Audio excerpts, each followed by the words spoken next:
If movie characters had Letterboxd, what would their top 4 actually look like? First up, we've got John Wick, and it should come as no surprise that the first movie he's tossing into his top 4 is The Raid from 2011. I mean, out of this world action, pulse-pounding thrills, and not really that much dialogue to boot. Yeah, this is pretty much this guy's bread and butter. And he's not gonna stop there because he's hitting you with a classic 1-2 punch by locking in the Bourne Ultimatum after that, because any movie where a book and a hand towel are used as a weapon is gonna have him absolutely locked in. And if we know anything about this dude, it's that he's a professionally trained one-man army, but he's also a devoted dog dad. So right when you think his picks are leaning too action heavy, he reveals that he's filling that next spot with Hachi A Dog's Tale from 2009. Admittedly, maybe a little too on the nose given his history, but at least he's willing to tap into his emotional side when he's not out there just jacking up his body count. And for his final pick, he's going with Grosse Pointe Blank. Kind of an underrated choice, but a movie where the hitman actually gets to ride off into the sunset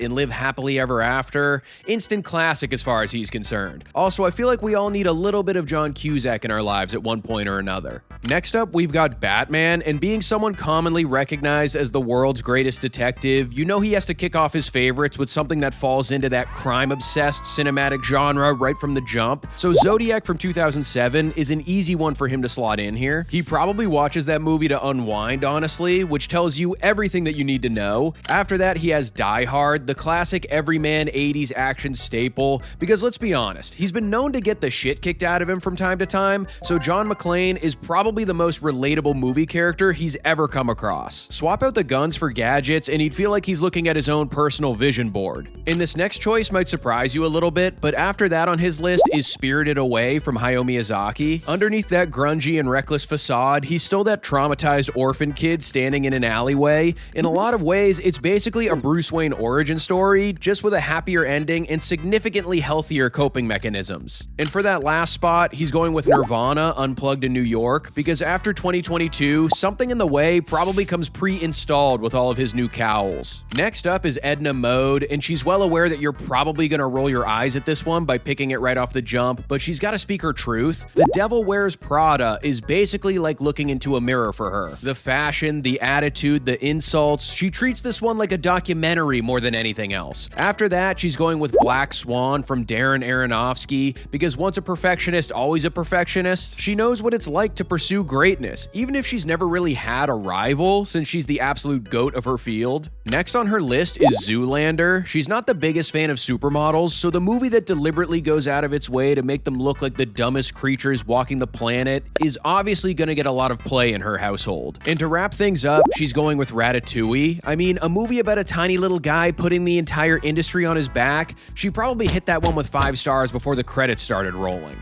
Up next is Captain Jack Sparrow, and the first pick on his top 4 is Catch Me If You Can. Objectively a great movie about conning your way through life with nothing more than swagger and chaotic energy, so he basically treats this one like he's watching an instructional video. And then, as a fan of foreign cinema, he also has the Danish film Another Round with Mads Mikkelsen on there for obvious reasons. I mean, people finding a way to live their daily lives with a constant buzz is definitely an idea he can fully get behind. After that, he's locking in The Big Lebowski because he thinks he and the dude are kindred spirits somehow. And honestly, I get it. If a White Russian were a rum drink, you probably wouldn't be able to tell the two of them apart. And that was without even a single drop of rum.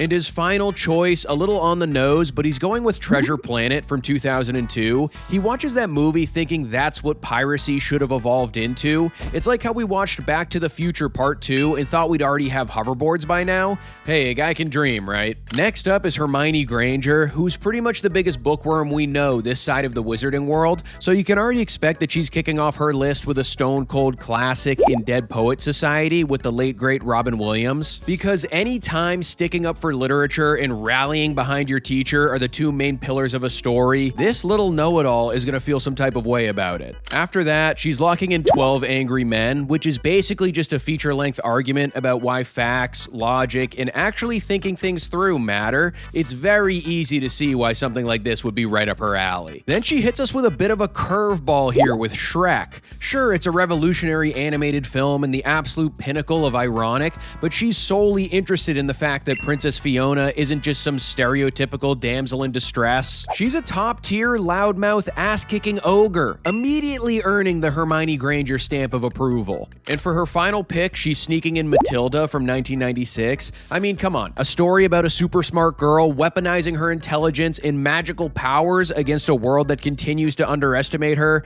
This movie was basically engineered for her in a lab. Next up is Gollum, and without question, the movie he relates to the most is Fight Club, so that had to be on there. Anytime two separate halves of the same character are having conversations with themselves, this guy's gonna feel pretty seen and understood, even if those conversations are about topics he has no idea about. After that, he's going with Nightcrawler with Jake Gyllenhaal. Obviously an awesome movie, but he describes the main character as driven and ambitious instead of obsessive and psychotic. Following that up, he's surprisingly tossing in Indiana Jones and the Last Crusade, mostly because he knows what it's like to devote every second of your waking life to hunting down some mythical, legendary object. Sure, he somehow misses the lesson entirely, but he still knows ball and is aware that it's a certified banger. And then rounding out his top 4 is Precious. He hasn't actually seen the movie, but the title alone is already a work of art in his eyes. Alright, if you liked this video, don't forget to comment down below which movie characters you want to see me give the Letterboxd top 4 treatment to next. Subscribe to the channel if you haven't already, and I'll see you guys at the next one.